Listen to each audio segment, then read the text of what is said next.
Classes online. आज हम chemistry में नेक्स्ट टॉपिक स्टार्ट करेंगे, दैट इज केमिकल बॉन्ड। और ये हम केमिकल बॉन्डिंग वाले चैप्टर से आगे उसमें पढ़ रहे हैं, ठीक है। तो आज हमें देखना है टाइप्स ऑफ केमिकल बॉन्ड, कि कितने टाइप के केमिकल बॉन्ड है और उनको आगे हम डिटेल में पढ़ेंगे, ठीक है। तो सबसे पहले हमारे पास types of chemical bond, that is यहाँ मैंने एलिमेंट लिखे हैं और यहाँ देखा कि कौन से टाइप का वो बॉन्ड बन रहा है। तो first is electropositive element plus electronegative element. अब देखो, इलेक्ट्रोपॉजिटिव मींस कि वो चीज क्या होगी हमारे पास, मेटल, कि मेटल पॉजिटिवली चार्ज होती है, ठीक है। और इलेक्ट्रोनेगेटिव मींस वो कैसी होगी, नॉन मेटल, मतलब उसमें नेगेटिव चार्ज होगा। और नॉन मेटल पे कैसे चार्ज होता है, नेगेटिव, ठीक है। तो देखो अब आयनिक वर्ड अराइज हो रहा है कैसे, मेटल पे मैंने बोला पॉजिटिव चार्ज है और नॉन मेटल पे मैंने बोला नेगेटिव चार्ज है। कैसा है, नेगेटिव। अब देखो ये पॉजिटिव है ये नेगेटिव है, तो दोनों अपोजिट चार्जेस आ रहे हैं हमारे पास। तो ये किस टाइप का बॉन्ड बनाएंगे, आयनिक बॉन्ड। जैसे फॉर एग्जांपल मैं ले रही हूं NaCl। अब देखो इसमें Na यहाँ हमारे पास अल्कली मेटल है और क्लोरीन जो है वो क्या है हमारे पास, हैलोजन है, नॉन मेटल है ये, ठीक है। तो Na पे पॉजिटिव चार्ज आ रहा है, Cl पे नेगेटिव। तो क्या ये आयन्स में बता रहा है आपको, आयन बता रहा है ना, देखो पॉजिटिव नेगेटिव तो आयन सही है। तो इनमें किस टाइप का बॉन्ड बन रहा है, आयनिक बॉन्ड। अब दूसरा है हमारे पास इलेक्ट्रोनेगेटिव प्लस इलेक्ट्रोनेगेटिव, मतलब अब वो दोनों कैसी होंगी, नॉन मेटल नॉन मेटल। और मैंने बताया कि नॉन मेटल पे कैसा चार्ज होता है, नेगेटिव। तो देखो जब नॉन मेटल मैं शॉर्ट फॉर्म में लिख रही हूँ, यहाँ पे आप लोग समझ जाना, नॉन मेटल जब होंगी तो वो कैसा, यानी कि दोनों पे नेगेटिव चार्ज है। कैसा है, नेगेटिव चार्ज। तो वो किस टाइप का बॉन्ड बनाएंगी, कोवलेंट। फॉर एग्जांपल फ्लोरीन भी नॉन मेटल है और दूसरी फ्लोरीन, तो दोनों पे नेगेटिव नेगेटिव है, तो ये F2, तो ये कैसा हुआ हमारे पास, कोवलेंट बॉन्ड बना, है ना। Third one is metal. अब दोनों में पॉजिटिव आएगा, अब दोनों मेटल्स है ये, तो इसमें क्या होगा, मेटालिक बॉन्ड, है ना। Fourth one is electron rich, means वो इलेक्ट्रॉन ज्यादा होंगे इसके पास, तो नेगेटिव आएगा इसमें। और इलेक्ट्रॉन डेफिशिएंट मतलब उसके पास कमी होगी।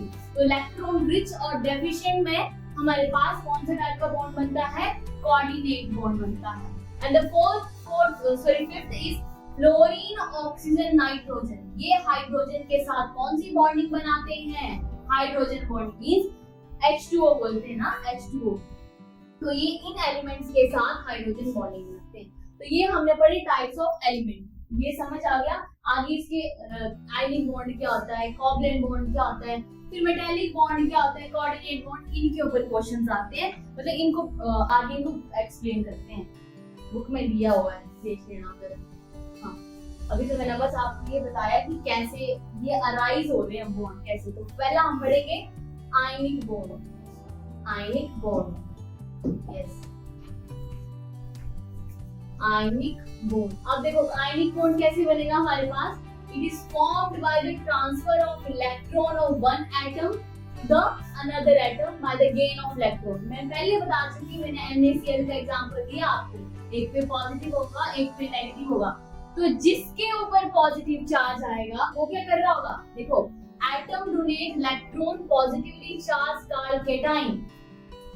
जिसके ऊपर पॉजिटिव चार्ज आता है वो लूज करता है इलेक्ट्रॉन को, मतलब डोनेट करता है, तो उसके ऊपर पॉजिटिव चार्ज आएगा और वो होते हैं केटाइन, ठीक है। और वो जो गेन करेगा एटम को, इलेक्ट्रॉन को, वो क्या होंगे हमारे पास, एनाइन। तो देखो क्लोरीन गेन कर रहे हैं तो वो क्या आ रहा है हमारे पास, एनाइन। और सोडियम पॉजिटिव है, वो लूज कर रहा है, यानी कि डोनेट कर रहा है इलेक्ट्रॉन को, तो वो क्या काम कर रहा है, केटाइन का काम कर रहा है, ठीक है। अब कुछ प्रॉपर्टीज हैं आयनिक बॉन्ड की, वो देखेंगे हम लोग।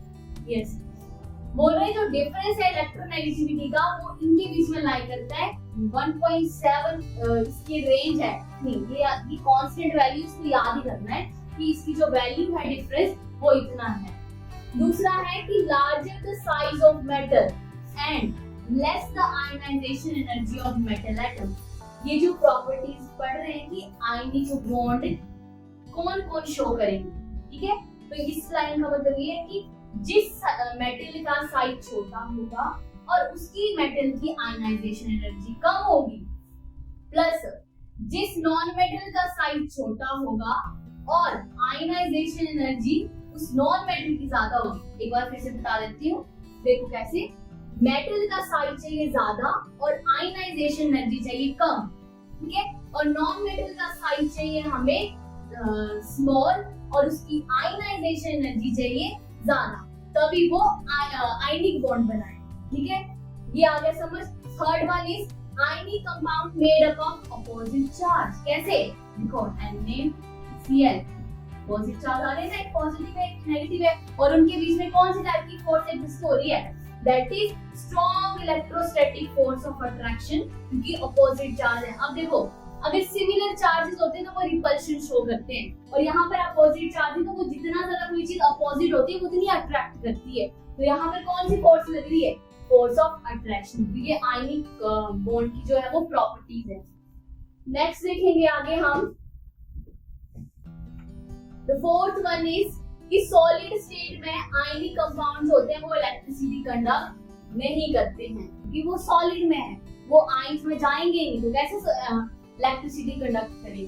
Fourth one, fifth one, the aqueous solution और मोल्टन स्टेट में जब हम किसी आयनिक कंपाउंड को डालते हैं तो वो क्या करता है? डिसोशिएट हो जाता है। कैसे? फॉर एग्जांपल Na का ले ली मैंने, इसके एग्जांपल, ये एक सॉलिड स्टेट में है, जब मैंने इसको एक्वस में ऐड करा तो ये आयंस में डिसोशिएट हो गया। डिसोशिएट का मतलब होता है ब्रेक डाउन। अब ये छोटे छोटे वर्ड आपको पता होने चाहिए, ठीक है। इसको डिसोशिएट करूंगी तो ये देखो, ये आयन में कन्वर्ट हो गया ना, तो ये अपने आयंस में जा रहा है, यानी कि ये भी एक्वस में है और ये भी एक्वस में है, तो ये इसकी फिफ्थ प्रॉपर्टी होगी। नेक्स्ट है हमारे पास फजान रूल। फजान रूल क्या बोलता है कि किस कंपाउंड के पास कितनी कैपेबिलिटी कि वो कितना ज्यादा कोवलेंट कैरेक्टर बताएगा। तो देखो, फजान रूल बोलता है the magnitude of covalent character in an ionic bond depends on the extent of polarisation. इसके ऊपर डिपेंड करता है एक्सटेंट ऑफ पोलराइजेशन, है ना। तो नेक्स्ट भी बोल रहा है कोवलेंट कैरेक्टर इंट्रोड्यूस करता है आयनिक कंपाउंड को, and it depends on the force of attraction between the cations and anion। कैसे? फॉर एग्जांपल ये मेरे पास है केटाइन, ठीक है, और ये मेरे पास है अनाइन, मैंने बड़ा साइज ले लिया, ठीक है। अब बोल रहा है कि केटाइन के पास कितनी ज्यादा कैपेसिटी है कि वो अनाइन को पोलराइज करे, मतलब अपने पास ले। तो जब केटाइन के पास एनाइन आएगा तो इसकी कुछ शेप जो है वो इस तरह हो जाएगी, मतलब कि अपनी शेप को चेंज कर देगा। तो इस प्रोसेस को हम क्या बोलेंगे? The power of cation to attract. इस केटाइन के पास कितनी पावर है कि वो एनाइन को अट्रैक्ट कर रहा है, तो देखो क्लाउड की तरह शेप बना रहा है। The power of cation to attract the anion is called polarising power बोलते हैं इसको हम। और इस एनाइन के पास कितनी कैपेबिलिटी है, वो कितना केटाइन के पास पोलराइज हो रहा है, उसको हम बोलते हैं पोलराइजेशन, ठीक है। तो एक बार फिर से बताते हैं, देखो ये हमारे पास केटाइन है और ये एनाइन है, तो इस केटाइन के पास कितनी ज्यादा कैपेबिलिटी थी कि वो पोलराइज हो जाएगा, मतलब उसको एनाइन को अपनी तरफ पोलराइज करेगा, तो इसको मैंने बोला पोलराइजिंग पावर। अब इस एनाइन के पास कितनी कैपेबिलिटी है कि वो कितना ज्यादा इसके पास पोलराइज हो रहा है, इस वर्ड को हम बोलेंगे पोलराइजेशन, ठीक है। और नेक्स्ट हम आगे बढ़ेंगे इसके फैक्टर की कोवलेंट कैरेक्टर इंक्रीज कब होगा और आयनिक कैरेक्टर, वो हम नेक्स्ट वीडियो में देखेंगे। आज के लिए बस इतना ही, तो इसको आपने रिवाइज करना है और साथ साथ में नोट्स भी बनाते रहना है, ठीक है। अगर आपको मेरे लेक्चर्स अच्छा लगा हो तो आप हमारे चैनल को लाइक कर सकते हो और हमारे साथ जुड़ सकते हो। Thank you, have a nice day.